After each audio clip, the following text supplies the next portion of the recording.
The last transmission crackled like a dying heartbeat. They're alive, but not like anything we've ever seen. Dr. Lena Reyes stared at the holographic display, her fingers tracing the ghosted outlines of what should have been impossible. 3 previous expeditions had vanished without a trace, their final messages becoming the stuff of interstellar legend. Now, the United Planetary Exploration Council was assembling its most unconventional team yet, a mission so radical it bordered on scientific heresy. Xenobiological Station Omega sat in complete silence as Lena reviewed the fragmented data from the Kepler 442b mission. The planet wasn't just another uncharted world, it was an enigma that had consumed the careers of brilliant scientists and the hopes of multiple space exploration teams. "We're not sending another conventional team," Director Victor Novak's voice cut through the silence, his weathered face a map of countless failed expeditions. "This time, we need something different." The holographic display shifted, revealing a psychological profile that would make most mission controllers laugh, or weep. Instead of the typical military-scientific hybrid teams, this group looked like a mismatched collection of outcasts, a former wilderness survival expert with more scars than smooth skin, a linguist who had developed communication techniques with isolated Earth tribes, a quantum physicist who claimed to understand patterns beyond human perception, and a marine biologist whose groundbreaking work suggested intelligence could exist in forms humanity had never imagined. What made them unique wasn't their credentials, but their proven ability to think beyond conventional boundaries. Lena knew the stakes. Kepler 442b wasn't just another planet. Preliminary scans suggested an ecosystem so complex, so utterly alien, that traditional scientific methods had failed spectacularly. The planet seemed to respond to previous missions not with simple resistance, but with what could only be described as calculated interference. 3 teams. 37 highly trained professionals. 0 survivors. The last transmission haunted her. "They're alive, but not like anything we've ever seen." Those words had been analyzed by the best linguistic and psychological experts. They weren't a cry of terror. They sounded almost reverent. "We're not exploring the planet," Director Novak said, his eyes locked on Lena's. "We're attempting to communicate with an entire living system that might be more aware than we can comprehend. A system that had systematically eliminated every human attempt to understand it. A system that was waiting. The impossible mission was about to begin." The training facility resembled a controlled chaos of human determination. Walls lined with holographic simulations flickered between impossible landscapes, each a reconstruction of the fragmentary data from previous Kepler 442b missions. Kai Chen, the wilderness survival expert, moved differently from the others. "Where traditional scientists calculated," he observed. His body told a story of survival, a network of scars that spoke of encounters with Earth's most unforgiving environments. During a simulation of the alien planet's terrain, he noticed something the others missed. "Stop," he called out, freezing the holographic projection. His finger traced a pattern in the simulated landscape that made the quantum physicist, Dr. Elena Volkov, lean forward with sudden intensity. "That's not random," Elena muttered, her eyes reflecting the intricate mathematical models dancing across her augmented reality interface. "Those aren't geological formations. They're responsive." Aria Rodriguez, the linguist who had spent years deciphering communication patterns of isolated tribes, watched the interaction with a mixture of fascination and growing unease. Her specialty wasn't just about translating words, it was about understanding the fundamental ways intelligent systems communicate. Dr. Marcus Webb, the marine biologist, had been quiet. His previous research on symbiotic relationships in Earth's most extreme ecosystems had been considered radical. Now, those same theories seemed almost quaint compared to the challenge before them. The team underwent a series of progressively more complex psychological and physiological evaluations. These weren't standard tests, they were designed to push the boundaries of human adaptability, communication, and perception. One particular evaluation stood out. A sealed chamber where each team member was subjected to a series of sensory and cognitive challenges that simulated the potential environmental conditions of Kepler 442b. The room itself seemed to react to their responses, walls shifting, atmospheric conditions changing, subtle stimuli that tested the very limits of human perception. Kai was the first to notice something extraordinary. During one simulation, he realized the environment wasn't just responding to their actions, it was anticipating them. A moment before he would reach for a tool, a subtle change would occur. Before Elena could complete a calculation, the holographic data would subtly shift. It's like the environment is learning, Arya observed, her linguistic background picking up on patterns of adaptive communication that went beyond traditional understanding. The final psychological briefing was anything but traditional. Director Novak's words hung in the air like a challenge. Forget everything you know about exploration. This mission isn't about conquering or understanding an environment. It's about negotiating with a potentially sentient system that has already demonstrated it can eliminate human presence at will. The underlying message was clear: they were not going to Kepler 442b to study it. They were going to attempt a dialogue with something that might not even recognize them as separate entities. As the final preparations concluded, a chilling realization settled over the team. Their mission was less about scientific discovery and more about survival, and potentially, something far more profound. The impossible mission was no longer just a theoretical challenge. It was becoming terrifyingly real. The descent to Kepler 442b's surface was nothing like any previous planetary landing. Their specialized craft, designed to be both protective and adaptive, seemed to breathe with an almost organic tension. Kai was the first to notice the silence. Not the absence of sound, but a different kind of quiet, as if the very atmosphere was listening. His survival instincts, honed through years of navigating Earth's most treacherous environments, screamed that they were being observed.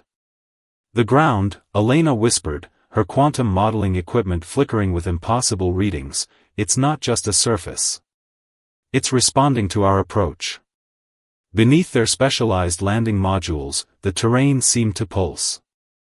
Not with a predictable rhythm, but with a complex pattern that defied immediate comprehension. Geological formations shifted imperceptibly, creating intricate designs that lasted mere milliseconds before returning to their original state. Arya's linguistic analysis equipment began to generate patterns, not words, not sounds, but something between mathematical equations and living language. "It's communicating," she said, her voice a mix of excitement and profound uncertainty. "But not like anything we've ever encountered." Dr. Marcus Webb was tracking biological signatures that made no sense. Organic markers appeared and disappeared, creating a vast network of potential life that seemed to exist in multiple states simultaneously. What they were seeing challenged every fundamental understanding of biological systems. Their first direct contact happened unexpectedly. A tendril-like formation emerged from what appeared to be solid ground. It wasn't a plant, wasn't an animal, wasn't anything that could be easily categorized. It moved with a purpose that suggested intelligence, but an intelligence so alien that human comprehension seemed laughably limited. The tendril approached their landing module, not aggressively, but with a deliberate curiosity. Sensors went wild. Communication systems that were designed to handle multiple spectrums of interaction began to overload. "Don't move," Kai instructed, his voice calm but laden with the tension of someone who understood survival meant adaptability. The tendril touched the exterior of their module. For a fraction of a second, every system went dark. Then, a burst of information, not data in the traditional sense, but a comprehensive understanding that hit each team member differently. Elena saw mathematical equations that described entire ecosystems. Arya experienced what could only be described as a linguistic symphony. Marcus perceived biological connections that made Earth's most complex ecosystems look like simple diagrams. Kai felt a survival pattern so intricate it made human adaptation look like a crude first attempt. When systems came back online, they realized something profound had changed. They weren't just observing the planet anymore. The planet was observing them, and somehow, they had passed an initial assessment. "We're not here to study it," Arya said, her voice trembling with revelation. "We're here to communicate with something that might not even recognize us as separate entities." Director Novak's final briefing echoed in their minds. This wasn't exploration. This was negotiation with a system that might not even understand the concept of individual existence. The first contact was complete. But nothing could have prepared them for what would come next. 36 hours after first contact, the mission teetered on the edge of complete catastrophe. Their protective modules had become something else entirely, no longer just technological shells, but living interfaces that seemed to breathe and pulse with the planet's own rhythmic existence. Kai noticed first how their equipment began to change, organic circuitry sprouting like microscopic roots, transforming their scientific instruments into something that defied traditional understanding. "We're not collecting data anymore," Elena muttered, her quantum modeling equipment now a shimmering network of light and organic matter. "We're becoming part of something larger." The psychological strain was immediate and devastating. Each team member experienced a progressive dissolution of individual identity. Memories began to blend. Experiences became shared, not just remembered, but simultaneously lived from multiple perspectives. Marcus's biological monitoring systems went haywire. The planet wasn't just an environment, it was a massive, interconnected organism that was actively integrating their presence. Cellular structures within their bodies began to modify, adapting to chemical compositions that would have been lethal moments before. Arya struggled to maintain linguistic coherence. The communication patterns they were experiencing transcended language. It was a symphony of information exchange that happened simultaneously across biological, mathematical, and perceptual dimensions. Then came the revelation that would change everything. The planet, Kepler 442b, was not just a single ecosystem. It was a massive, planet-wide neural network. Every geological formation, every microscopic organism, every seemingly random environmental shift was part of a collective intelligence that had been waiting. Waiting for what, they were about to discover. Their previous missions hadn't been destroyed. They had been evaluated.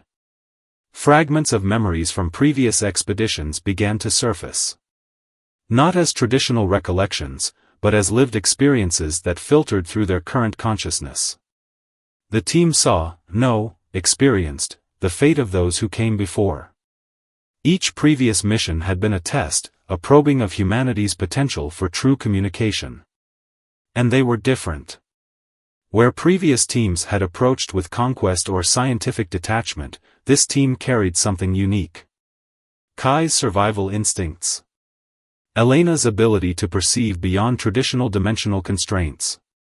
Marcus's understanding of symbiotic relationships. Arya's capacity to understand communication beyond linguistic boundaries. The planet was learning. More importantly, it was choosing. A massive shift occurred. Their protective modules liquefied, merging with the surrounding environment. But this wasn't destruction. This was integration. "We're not here to explore," Kai realized, his voice a collective whisper that emerged from all of them simultaneously. "We're here to bridge." The line between observer and observed, between human and environment, between individual and collective, began to blur. Something was awakening. And humanity was about to discover that their greatest strength was not technological superiority, but the capacity to fundamentally reimagine their understanding of existence. The impossible mission was no longer about survival. It was about transformation. Time lost all meaning. Consciousness expanded beyond the constraints of individual bodies, beyond the limitations of human perception. The team, if they could still be called a team, existed in a state that defied every previous understanding of existence. Kai discovered he could perceive entire geological epochs in a single breath. Not as a distant observation, but as a lived experience. Millennia of planetary development unfolded within moments, showing how ecosystems evolve, communicate, and transform. His survival instincts had become something far more profound, a deep, intrinsic understanding of adaptation that transcended human survival. Elena's quantum perception shattered every scientific paradigm she had ever known. What once appeared as complex mathematical models now revealed themselves as living, breathing communication networks. The universe was no longer a collection of separate entities, but an interconnected symphony of information and energy. Her calculations became living dialogues, mathematical equations that breathed and responded. Marcus witnessed biological interactions that made Earth's most complex ecosystems look like simplistic sketches. Here, on Kepler 442b, life didn't just coexist, it collaborated, communicated, and continuously reinvented itself. Symbiosis wasn't just a biological concept, it was the fundamental language of existence. Arya experienced communication in its purest form. Language was no longer about words or sounds, but about pure information exchange. She could simultaneously understand the communication patterns of microscopic organisms, geological formations, and planetary-wide neural networks. Each conversation was a multidimensional experience that merged emotion, mathematical precision, and pure intentionality. The planet, Kepler 442b, was teaching them something fundamental about existence. Humanity had always approached the unknown with a desire to categorize, to understand, to control. But this environment demanded something different. It required complete surrender, a willingness to become part of something larger than individual consciousness. Fragments of their previous mission, their previous lives, began to integrate into a broader understanding. The planet wasn't just testing them. It was inviting them to participate in a form of existence that humans had never conceived. We are not conquering, the collective consciousness realized. We are being invited. Their physical forms continued to transform. Biological markers shifted. Cellular structures adapted. But this wasn't mutation in the traditional sense. This was a negotiation, a complex dialogue of adaptation and mutual understanding. Director Novak's initial briefing echoed in their transformed consciousness. This mission isn't about conquering or understanding an environment. It's about negotiating with a potentially sentient system. They had become the negotiation. Memories of previous expeditions surfaced, not as isolated incidents, but as part of a larger learning process. Each previous mission had been a step, a probing, a gradual understanding. Those teams hadn't failed. They had been preparing the way. And now, this team stood, existed, at the precipice of a fundamental transformation.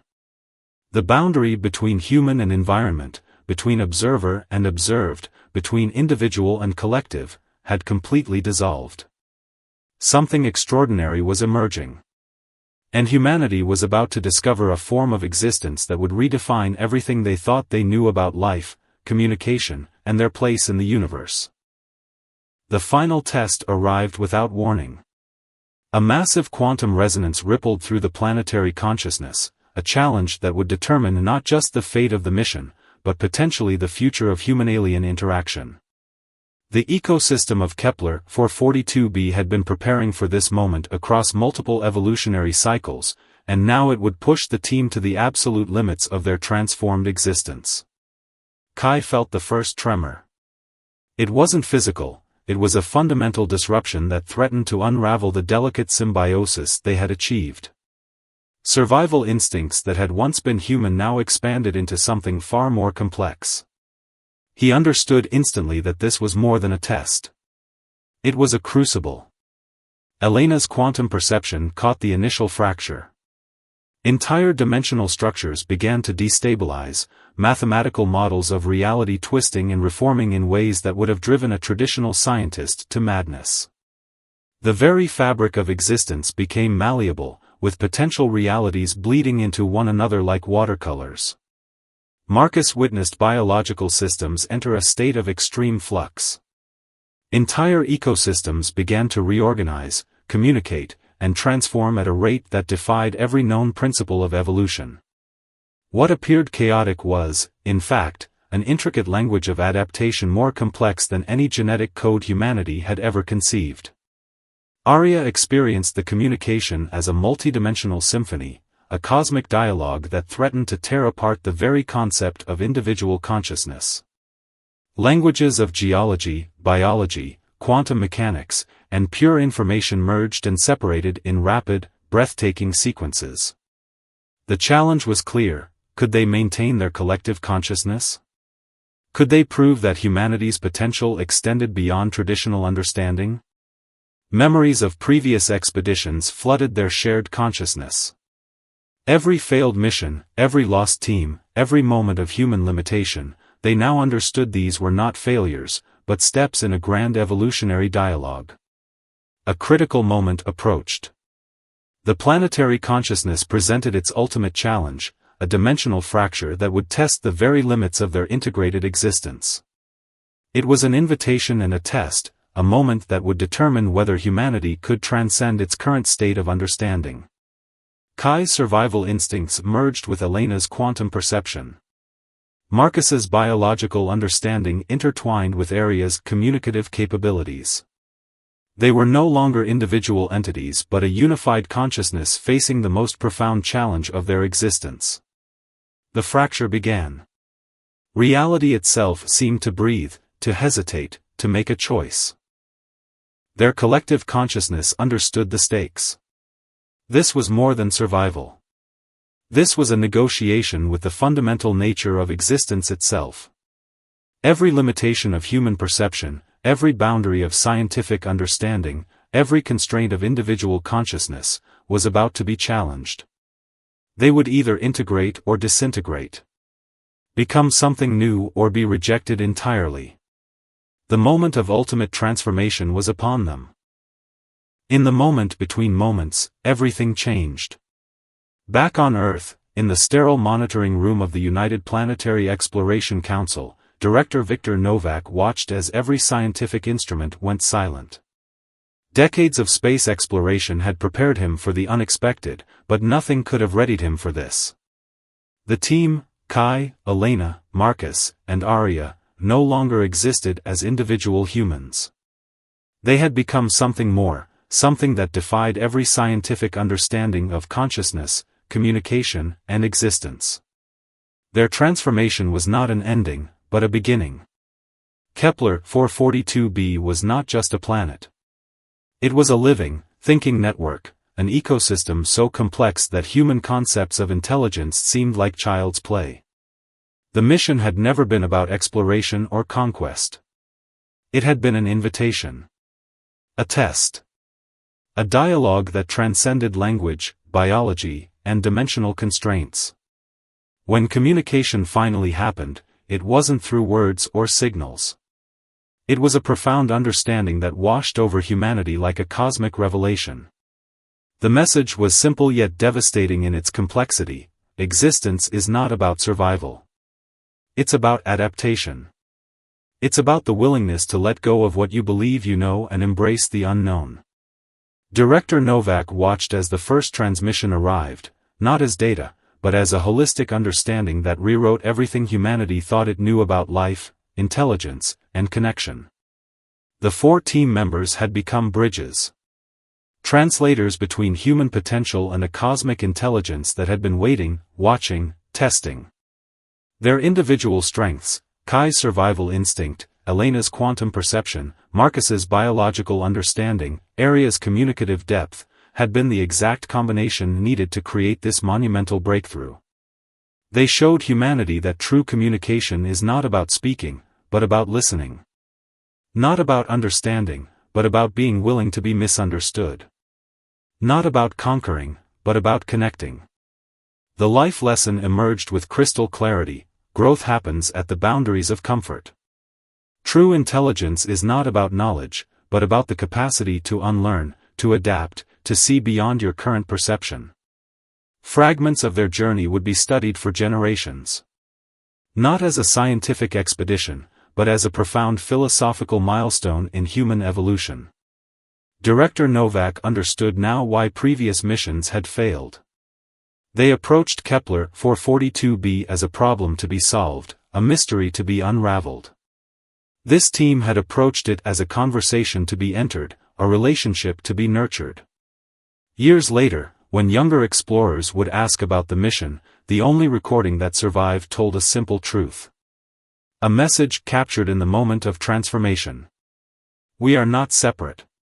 We are not alone. We are part of something larger than ourselves.